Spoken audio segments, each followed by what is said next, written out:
Good morning po. Tayo po'y mag-aral ng salita ng Diyos. The Gospel of Luke chapter 19 verses 8 to 10. Tumayo si Sakeo at sinabi kay Jesus, Panginoon, ipamimigay ko po sa mga may hirap ang kalahati ng aking mga kayamanan at kung ako'y may nadayang sino man, isasauli ko ito sa kanya ng makaapat na beses. At sinabi sa kanya ni Jesus, ang kaligtasan ay dumating ngayon sa sambayang ito, sapagkat anak din ni Abraham ang taong ito. Ang anak ng tao ay naparito upang hanapin at iligtas ang naligaw. Restitution. So sa pag-aaral po natin this week, pinag-iisipan natin kung ano yung magandang gawin ngayong mahal na araw. So binibigyan ko po kayo ng mga practical na suggestions at the same time makakatulong po sa inyo pong espiritu. At today, pag-usapan natin yung restitution. Ang kahulugan po niyan ay pagsasaayos ng nagawang pagkakamali. At ito po yung kaibahan ni Sakeo sa marami sa atin. Siya po'y nagsisi at mapapansin niyo po sa verse 8 ng Luke chapter 19, pinakita ni Sakeo yung intention niya na ayusin yung kanyang pagkakamali. Ngayon, kadalasan po ay ang maririnig nating kwento ay yung ako binago ako ng Panginoon at isa na ako ngayong bagong nilalang at ako ngayon ay umiiwas na sa aking mga nagawang pagkakamali.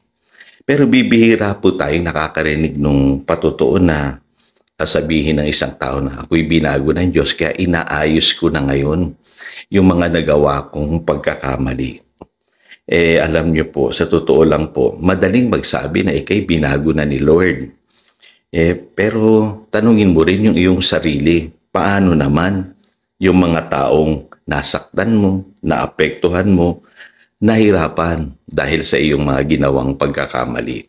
Kaya dito mapapansin niyo po, mahalaga yung restitution. Kasi yung restitution, yan ay palatandaan na ikaw ay totoong nagsisi. Kaya mapapansin niyo, si Sakeo, nung nakita ng Panginoon na yung laman ng kanyang puso o yung kanyang intention ay ayusin yung kanyang buhay, doon lamang sinabi ng Panginoon na dumating yung kaligtasan sa kanyang sambahayan.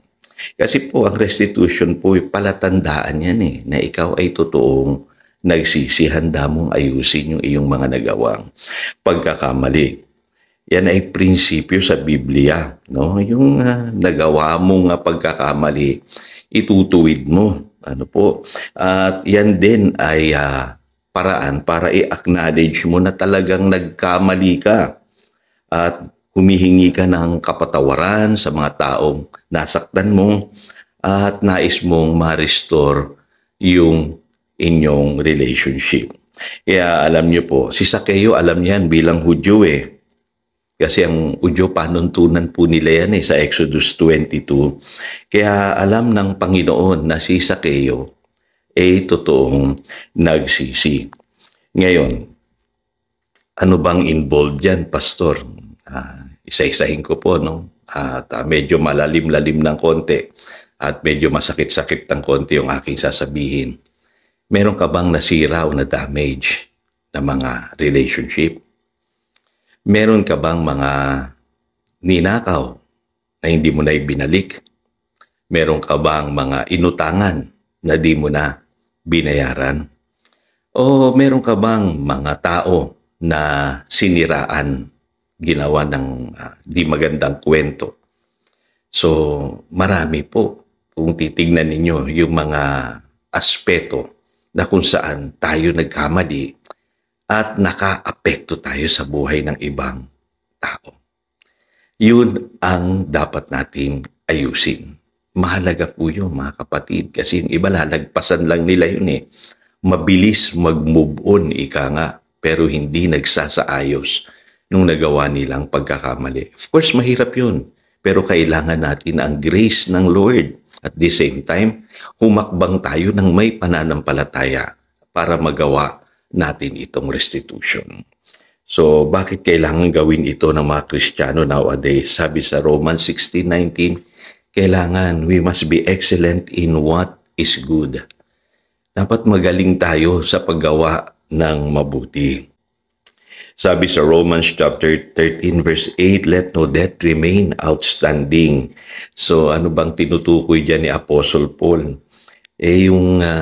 Wala daw po tayong dapat maging utang sa ating kapwa kundi yung mahalin sila. No po, kaya kung meron kang na utangan at di mo na bayaran, kapatid, mag-isip-isip ka. Bayaran mo yun, no? Kasi ang obligasyon natin sa ating kapwa ay mahalin sila. Ano po? At sa panahon natin ngayon, mahalaga yung you can live in freedom. Hindi yung lagi mong iniisip na meron kang mga naargabyadong tao. Ano po? Naalala ko po yung sinabi ni St. Paul sa Acts 24 verse 16, so I strive always to keep my conscience clear before God and man. Mahalaga po malinis yung iyong konsensya. No po? Yun ang sinasabi ni Apostle Paul.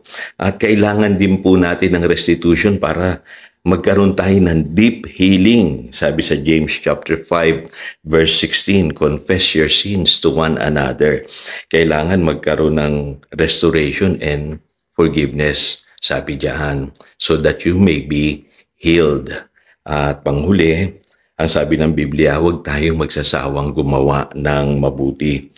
Yun ang prinsipyo kasi sa Galatians chapter 6 verse 7 hanggang 9. Kasi sa mundong ito, meron pong tinatawag na principle of sowing and reaping. Kung ano yung ginawa mo, babalik sa iyo. Kaya napakahalaga po ng restitution. Tayo po'y manalangin. Dakilang Diyos, salamat sa mga paalalang ito. Salamat din sa panahon ng mahal na araw, kami po ay nagmumuni-muni, nag-iisip-isip kung ano yung dapat naming ayusin sa aming buhay. And today, alam ko po na hamon ng marami sa amin na magsaayos ng kanilang buhay. Hindi sapat yung sabihin lamang namin na kami binago mo, Panginoon. Dapat din sa tulong mo ay ayusin namin yung aming mga nagawang pagkakamali. Salamat, Panginoon. Yan ang aming taimtim na panalangin in Jesus' name. Amen. Again, ito si Pastor Jojo nagpapaalala upang daluyan tayo ng pagpapala, manatili tayo sa kanyang salita. Good morning.